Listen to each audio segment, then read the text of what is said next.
da Luna mødte månen. Luna Lillehammer var en helt normal pige. Hun boede hos sine forældre ude på landet. Havde det egentlig meget fint. Det var kun hende og hendes forældre. En dag, der sad Luna op på sit værelse. Det var koldt udenfor. Regnen kunne hun høre lige så stille prikkede på glasset på hendes hoved. Luna, hun var sur den dag.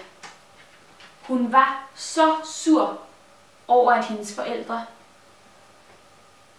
altid skulle snakke om månen. Og i den her dag til frokost, der havde de snakket endnu mere om månen, og de havde siddet og lavet underlige væddemål om månen og om stjernerne. Og Luna, hun havde det. Hun havde det inderligt. Så mens Luna, hun sad deroppe på sit værelse, lyttede til regnen og prikkede ved hendes hoved, der bestemte hun sig for, at hun ville gå hjemmefra. Så Luna, hun pakkede nogle ting lynhurtigt ned i hendes taske, tog tasken på ryggen, og så sneg hun sig ned ad trappen, ud af døren, og så gik hun. Hun gik ned ad grusvejen, forbi de små heste ude på markerne. Gik hun der, indtil hun kom ned til skoven. Det var stadig lidt koldt, og der regnede jo stadig en lille bitte smule. Men skoven var bare hendes frirum. Der var altid så dejligt nede i skoven. Den duft, der var i skoven, og farverne og bladene i efteråret, så smukke og røde. Så Luna, hun trak vejret lidt. Hun var stadig rigtig arg. Det skal man huske på. Men det hjalp lidt at komme ned i skoven. Så hun gik der og kiggede sig omkring. Kiggede op, kiggede rundt og kiggede ned, hvor bladene også så fint dækkede jorden. Hun gik faktisk og kiggede rigtig meget ned, fordi hun synes, det var lidt sjovt, og når hun trådte på nogle blade, så knaste de sådan lidt. Det kunne hun egentlig godt lide. Så hun gik bare lidt og knaste blade. Det fik også hendes hjerne til at tænke på lidt andre ting. Fordi hun var så optaget af det, der lå hun ikke mærke til, at hun faktisk gik ind i en lille dame. Hun blev så forskrækket, da hun så damen. Hun kiggede på hende og sådan, ej, det må du altså undskylde. Men jeg er arg, og jeg er bare ude at gå og prøve at få min hjerne til at tænke på noget andet. Den lille dame, hun stod, var lidt krumbåret. En lille vorte på hendes næse, og hendes hår var gråt og stak lidt ud til alle sider. Det er vist ikke blevet rigtig lang tid. Hun stod der, og så sagde hun, men lille pige, det er da ingen årsag. Jeg kender godt det der, hvor man bare går der og nyder tingene. Men kan du fortælle mig, hvad det er, du er så arg over? Ja, sagde Luna. Jeg er så arg over mine forældre, og de skal altid snakke om månen, og jeg er bare så træt af det.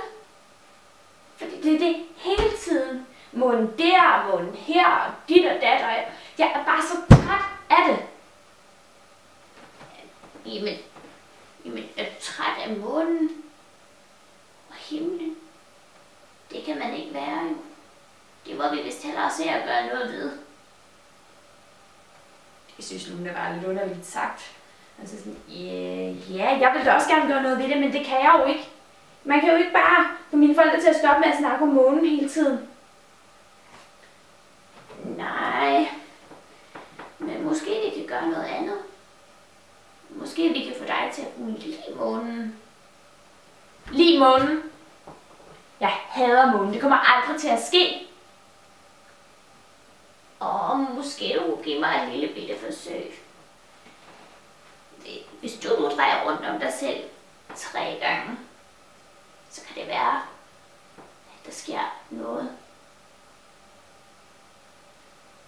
Helt ærligt, til Luna. Hvad er det for en gammel, mærkelig dame, der vil have det? Men okay. Det får mig til at tænke på noget andet, og der kan jo ikke ske nogen skade ved det. Så lad mig prøve. Luna, hun kiggede på damen, smilede og nikkede og sagde så, jeps, lad os prøve. Den lille dame, hun smilte og sagde, godt. Så drejer du bare, jeg skal nok tælle for dig. Luna, hun lukkede sine øjne, og så drejede hun, mens den gamle dame, hun talte. 1, 2, 3.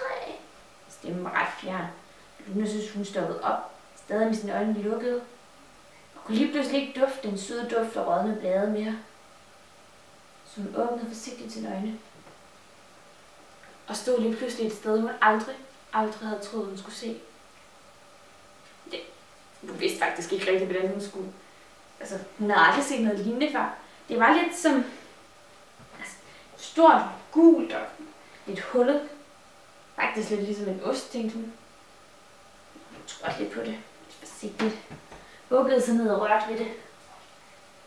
Lidt støvet, men det var hårdt. Så nogle ost kunne det altså ikke være, fordi sådan en ost havde hun altså ikke fået. Og hendes forældre, de spiste rigtig meget ost. Fordi de synes, det mindede dem om månen. Luna kiggede sig lidt omkring, hvor der egentlig bare var lidt mørkt. Altså det hun gik på, det lyste sådan op. Så hun gik bare der, kiggede og undrede sig og tænkte, hvad skal hun nu på en gammel ost, og hvordan kommer hun tilbage? Altså noget, der ligner en ost i hvert fald. Så mens hun gik der, havde hun slet ikke mærke til, at der kom en lille sjov fyr hoppende og dansende hen mod hende. Hun stod og sagde, hej du der! Hvad laver du heroppe? Luna hun kiggede forskrækket omkring, og så fik hun faktisk øje på ham. Han var lille og kæmpe smil. Hun har aldrig set en, der havde så hvide tænder og sådan en stor mund før. Og den smil var. Men Luna hun kunne næsten slet ikke lade være med at smile tilbage. Hun glemte faktisk, at hun var rigtig, rigtig sur. Han var sådan, men jeg er Luna. Hvem er du? Og ved du egentlig, hvor jeg er? Den lille mærkelige mand, han grinede bare og sagde, jamen det finder du ved af. Kom, lad os gå en tur. Han tog fat under armen på hende, og så gik de bare rundt. Og han fik hende til at grine og fortalte hende en masse ting, og de gik bare og snakkede. Og så Luna hun blev helt let, og ja, dejlighedsfølelser var så godt tilpas. Så lige pludselig så gik de op for hende, de havde gået lang tid rundt. Hun havde i hvert fald set det hul lige før, så de måtte have været gået rundt en gang før. Altså, ja, så hun kiggede lidt på den lille smilemand. Undskyld, jeg tror altså gerne, at jeg vil hjem nu. Den lille smilemand, han grinede bare og sagde, det var super! Så, hvis du lige lukker øjnene, så knipser jeg med fingrene, og så finder jeg ud, hvad der sker. Det var rigtig hyggeligt at møde dig. Og så knipser jeg med fingrene. Og da Luna hun igen åbnede øjnene, der stod hun tilbage i skoven. Det var faktisk, før hun åbnede øjnene, der ramte den duft af hende igen.